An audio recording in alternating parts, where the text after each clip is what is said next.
1937 সালে উত্তর ইংল্যান্ডের ব্র্যাডফোর্ডে জন্ম নেয়া ডেভিড হকনি খুব অল্প বয়সী ক্যানভাসকে নিজের ভবিষ্যৎ হিসেবে বেছে নিয়েছিলেন। ব্র্যাডফোর্ড স্কুল অব আর্ট এবং পরবর্তীতে লন্ডনের রয়্যাল কলেজ অব আর্ট থেকে স্বর্ণপদকসহ স্নাতক সম্পন্ন করেন তিনি। 60-এর দশকে পপ আর্ট বা আধুনিক গণসংস্কৃতি ভিত্তিক শিল্প আন্দোলনের অন্যতম রূপকার হিসেবে বিশ্বমঞ্চে আবির্ভূত হন হকনি। তার চিত্রকর্মে জটিল সব বিষয় যেভাবে সহজ ও প্রাণবন্তভাবে ফুটে উঠত তা সমকালীন শিল্প ইতিহাসবিদদের মতে ছিল এক কথায় অতুলনীয়। দীর্ঘ 7 দশকের বর্ণিল ক্যারিয়ারে ডেভিড হকনি তৈরি করেছেন একের পর এক ইতিহাস।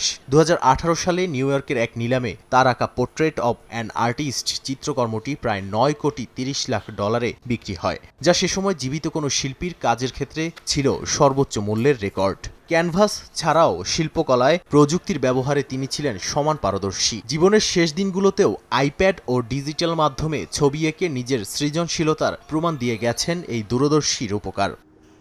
প্যারিসের বিখ্যাত পম্পিদো সেন্টারের সঙ্গে দীর্ঘ সময় কাজ করা এই শিল্পীর প্রয়াণে গভীর শোক প্রকাশ করেছে প্রতিষ্ঠানটি। এক বিবৃতিতে তারা জানায়, ডেভিড হকনি যে কাজগুলো রেখে গেছেন তা বিশ্ববাসীর কাছে চিরকাল উজ্জ্বল, জীবন্ত এবং চিরন্তন হয়ে থাকবে। মৃত্যুর মাত্র কয়েক মাস আগে দেয়া এক সাক্ষাৎকারে এই নিভৃতচারী সাধক বলেছিলেন, ক্যানভাসে তিনি অন্যের ভাবনার চেয়ে নিজের আত্মতৃপ্তিকে বেশি প্রাধান্য দিতেন এবং ছবি আঁকার মুহূর্তগুলোতেই তিনি পৃথিবীর সবচেয়ে সুখী মানুষ ছিলেন।